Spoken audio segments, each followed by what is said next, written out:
Bonjour Simon. Donc voici la transcription du dernier cours.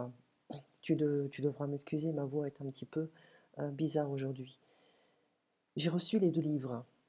Donc la signification de quelque chose, la signification d'un mot. Elle voudrait acheter de la viande. Quoi d'autre? Elle ne sait pas, elle ne sait pas quel morceau prendre. Savoir prendre, savoir conduire.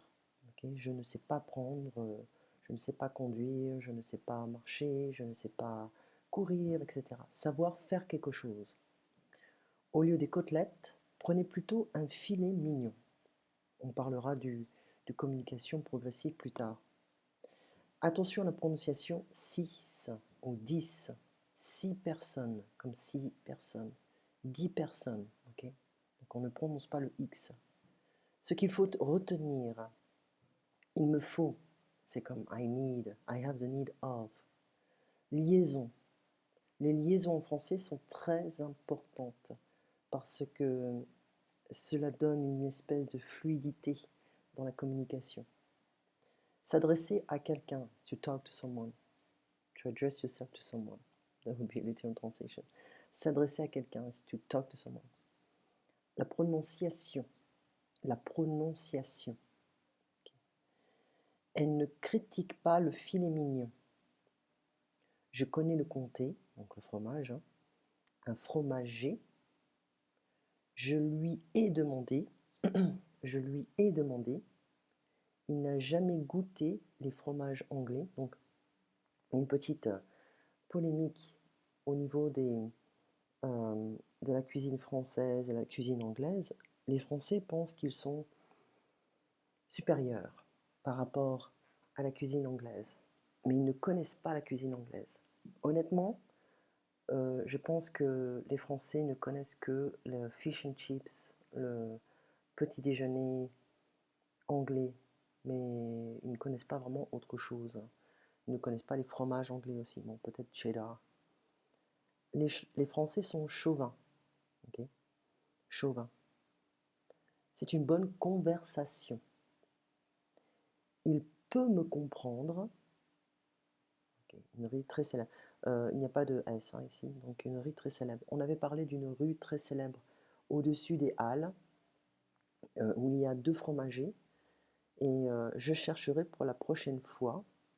C'est au-dessus de Saint-Eustache et au-dessus des Halles. Donc on peut regarder encore ensemble la carte. Il y a une espèce d'expression en France que l'on dit le pain, le vin et le boursin. C'est tout ce qu'un Français a besoin. Le pain, le vin et du boursin. Ça vient d'une publicité pour le boursin. Et tu peux regarder sur YouTube de vieilles publicités pour le fromage, le boursin. C'est un fromage très tendre avec des herbes, des fines herbes.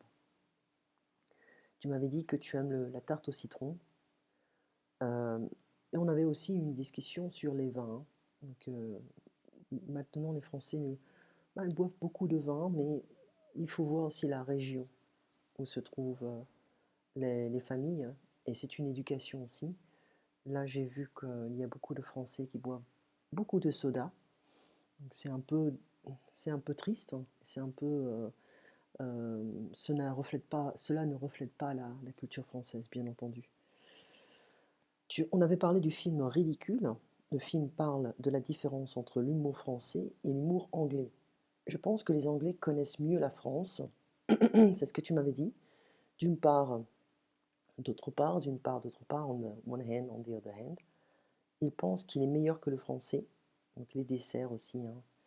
À Paris et à Londres, il y a beaucoup de liens entre la culture française et anglaise, même si les Français ne veulent pas le reconnaître.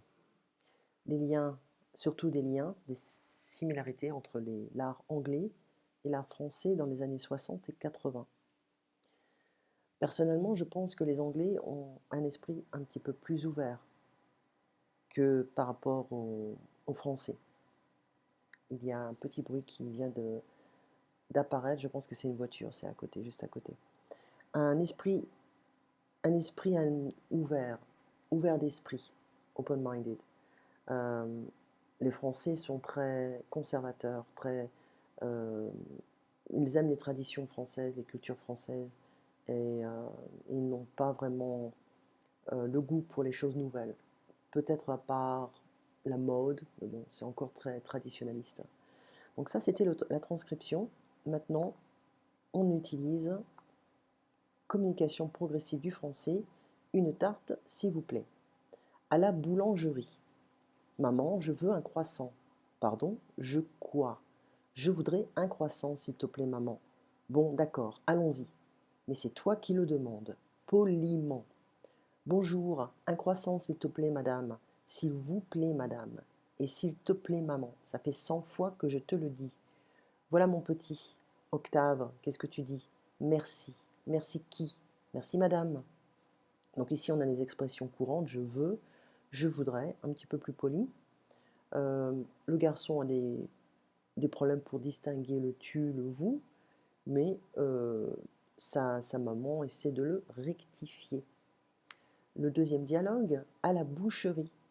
Madame, vous désirez? Il me faudrait un poulet rôti, s'il vous plaît. Oui, madame, et avec ceci.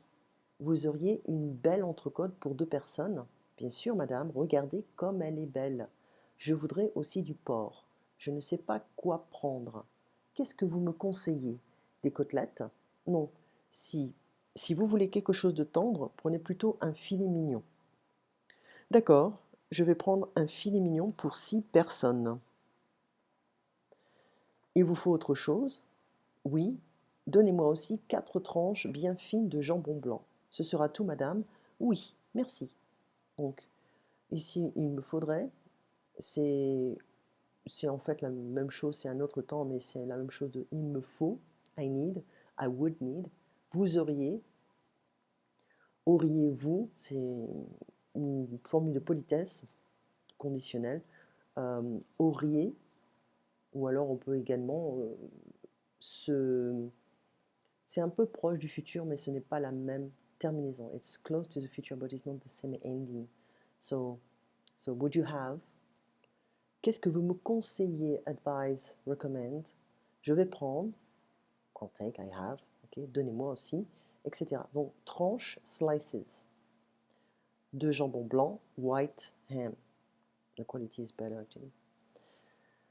Comment le dire? Je voudrais, il me faudrait, je vais prendre, donnez-moi, est-ce que je peux avoir, vous avez, vous auriez, qu'est-ce que vous me conseillez? Ou tout simplement une baguette, s'il vous plaît. Okay. Et maintenant les exercices. Relisez les dialogues ci-contre, vrai ou faux. Dialogue 1, Octave veut manger du pain. Faux, ils vont manger un croissant. Donc ce n'est pas vraiment du pain. Pour nous les Français, c'est un peu différent. Je veux n'est pas une expression polie. Vrai. Octave ne sait pas bien utiliser tu et vous. Vrai. C'est la première fois qu'il fait une erreur avec tu et vous. Non, ça fait 100 fois que je te le dis. Donc ce n'est pas la première fois. Dialogue numéro 2. La cliente voudrait un poulet cuit. Oui, rôti, cuit, hein, c'est la même chose. Elle achète du bœuf pour 2 personnes. Non, elle achète un filet mignon pour 6 personnes. Elle voudrait des côtelettes de veau. Faux. Le boucher conseille un beau morceau d'agneau. Faux. La cliente trouve que le filet mignon est trop gros. Faux. Elle ne critique pas. Hein. Qui parle? Le commerçant ou le client? Je voudrais du roquefort, s'il vous plaît. Le client. Qu'est-ce que vous me conseillez? Le client. Et avec ceci, le commerçant. Donnez-moi aussi un pain au chocolat, le client. Il vous faut autre chose? Le commerçant. Ce sera tout? Le commerçant. Je vais prendre un saucisson, s'il vous plaît. Le client. Ça vous va? Le commerçant. Vous êtes à la fromagerie, voici la liste des fromages à acheter. Complétez le dialogue. Un morceau de comté, un camembert, un petit chèvre. Donc on a 3 options ici. Bonjour madame, monsieur, vous désirez? Bonjour madame, je voudrais un morceau de comté, s'il vous plaît. Voilà, ça va comme ça. Oui, c'est bien comme ça. Il vous faut autre chose? Oui, je voudrais un camembert, s'il vous plaît.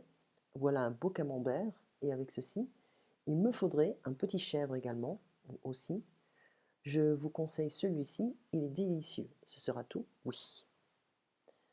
Donc on peut imaginer aussi un autre dialogue avec: vous êtes à la boulangerie, vous voulez acheter 2 baguettes et 2 pains au chocolat. Imaginez et jouez le dialogue avec la boulangère. Ok, donc c'est un peu la même chose, hein. Je voudrais 2 baguettes s'il vous plaît et 2 pains au chocolat. Voilà, et avec ceci, hein. Donc on ne parle pas de quantité, simplement on commande 2 baguettes et 2 pains au chocolat. Voilà.